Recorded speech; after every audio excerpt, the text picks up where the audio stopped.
Hali ya kukoroma ni hali ambayo sio ya kawaida. Tatizo hili la kukoroma lina vitu vingi. Kuna vitu vingi ambavyo vinaweza kuleta tatizo la kukoroma. Kwa hiyo kukoroma ambayo kitaalamu tunaita snoring ni tunaiweka kwenye spectrum, yani broad spectrum. Kuna vitu vingi vinaweza kuleta tatizo la kukoroma.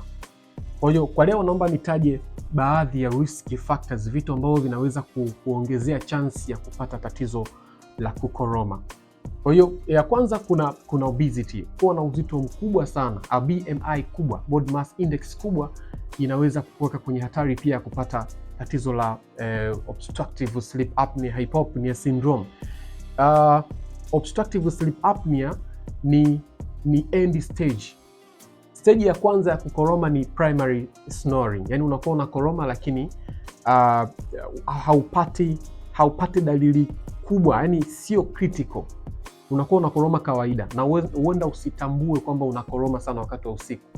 Lakini ukifika kwenye stage ya pili ambao ni obstructive sleep apnea hypopnea syndrome, unakuwa unakoroma sana na wakati mwingine unapatwa na jinamizi, wanasema kuna myth wanasema ni jinamizi, lakini unabanwa na pumzi.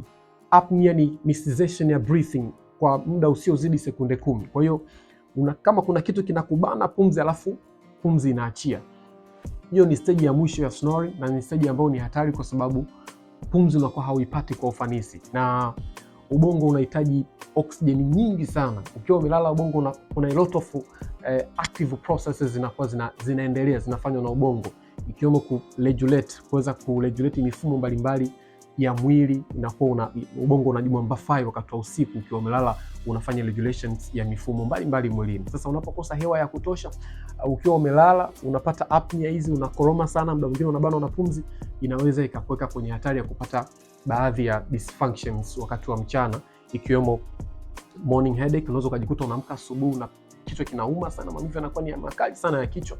Lakini pia wakati mwingine unaweza ukawa unapata tatizo la kulalala wakati wa mchana, yani tunaita daytime sleepiness au daytime somnolence. Unalala sana, unaweza ukaa kwenye kikao, unasinzia, unalala.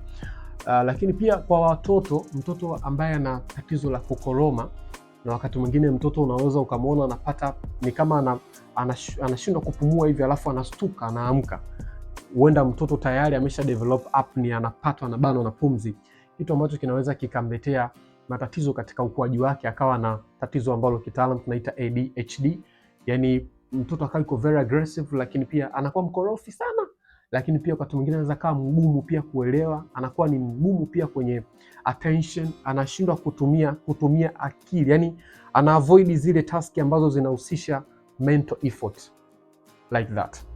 Lakini pia wakati mwingine mtu anaweza kupata mood changes, unaweza ukajikuta ni mtu wa hasira sana.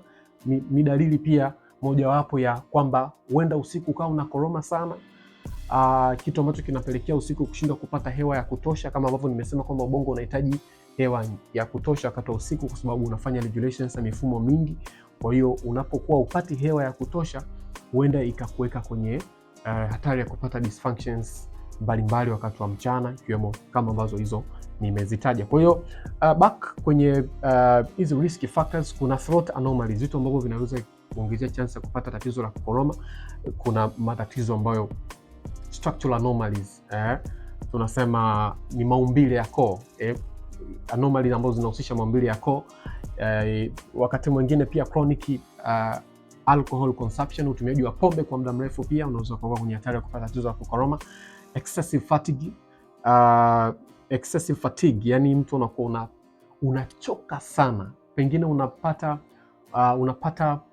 unafanya shughuli nyingi sana ukiwa wakati wa mchana, kwa hiyo unafika muda wa kulala unakuwa umechoka sana. Kwa hiyo hali inaweza kufanya muscles nyingi kwenye mwili wako misuli mingi na ina relax sana, kwa hiyo inaweza ikasababisha obstruction kwenye throat, ukajikuta unakoroma sana wakati wa kulala.